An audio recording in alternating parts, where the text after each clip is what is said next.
Bismillahirrahmanirrahim. Bugünkü dərsimizdə fars dilində öz anlamlı qayda əvəzliyi ilə tanış olacağıq. Fars dilində qayda əvəzliyi 3 kəlmə ilə ifadə oluna bilər. Xod, xiş və xişdən.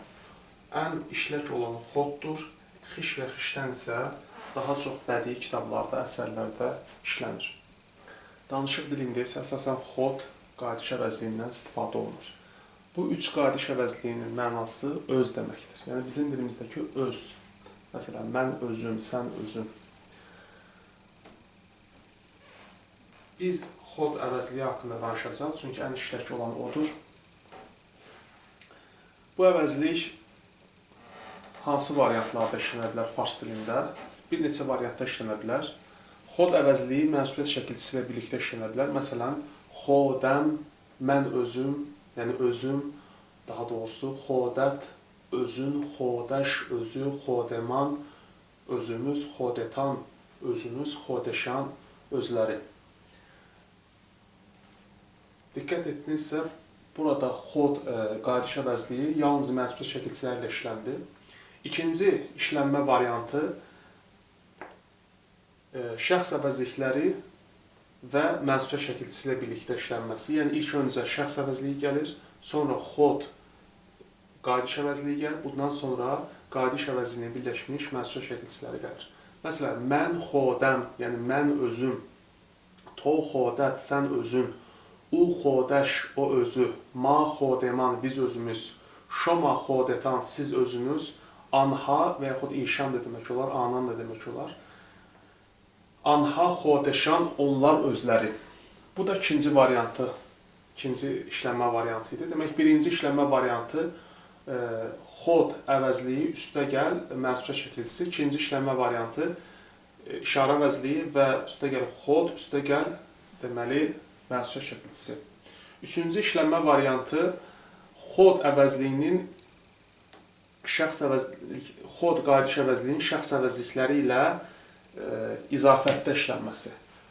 Məsələn, xodeman, xodemən, mən özüm, yəni mənim özüm, xodeto, sənin özün, xodeu, onun özü, xodema, bizim özümüz, xodeşoma, sizin özünüz, xodeişan, onların özü. Bu da üçüncü işlənmə variantı idi, xod qayda əvəzliyinin. Sonra dördüncü işlənmə variantı xod əvəzliyi izafətdə ikinci yerdə gələrək işlənə bilər.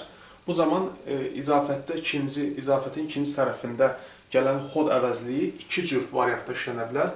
Mənsubiyyət şəkilçisi ilə birlikdə mənsubiyyət şəkilçisiz işlənə bilər eyni zamanda. Məsələn, mən bər əsb xod həstəm. Diqqət edin oxunuş qaydasına. Mən bər əsb xod həstəm. Mən öz atım üzərindəyəm. Əsb izafət tərkibində işləndi.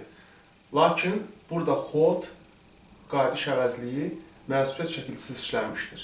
Bu cümləni belə deyə bilərik. Yəni xod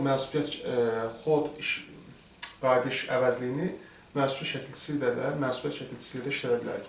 Məsələn, mən bər əsb xodəm həstəm.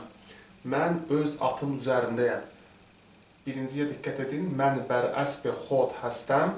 Birinci cümlədə xod qayda əvəzliyi, yəni öz anlamlı xod qayda əvəzliyi mənsubiyyət şəkilçisiz işlənmişdir, izafətin ikinci tərəfində. İkinci cümlədə isə mənsubiyyətin ikinci tərəfində, lakin mənsubiyyət şəkilçisi ilə işlənmişdir. Mən bər əsb xodəm həstəm.